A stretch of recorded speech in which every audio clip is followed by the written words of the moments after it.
লোকরা বাক্য শিখলো যে সদাপ্রভু আমার পালক, আমার জীবনে অভাব হবে না।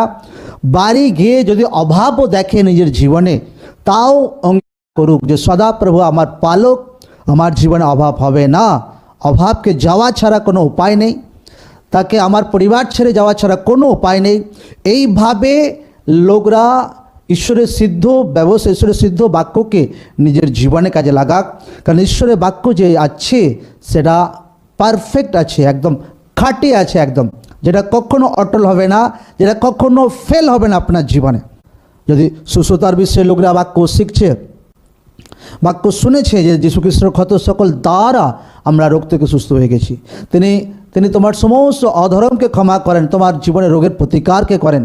তো বাক্য শুনে যখন বাড়ি গিয়ে যদি যায়, আর যদি রোগ তাঙ্গ করছে, প্রবলেম তাঙ্গ করছে শারীরিক, আর সে কি মুখে কি বলছে যে রোগ ভায়া যাচ্ছে না, এ রোগ কবে যাবে, হ্যাঁ কী জানি রোগ না খতম করে ফেলে, তো সে বাক্য তো শুনে গেল, কিন্তু বাড়ি গিয়ে সে বাক্য ভুলে গেল। বাক্য ভুললে হবে না লোকদের জীবনে, हर एक विषय, चाहे परिवारे किछु देखुक जे ना ये प्रॉब्लम ठीक হবে प्रभु যীশু जीवित नाम, अभाव विषय, आत्मिक जीवने विषय, अनंत जीवने विषय, हर एक विषय बाक्य निजे जीवन हृदय आत्माते लोग रिसीव करुक, फॉलो करुक in the name of the Jesus Christ. Hallelujah. जय যীशु।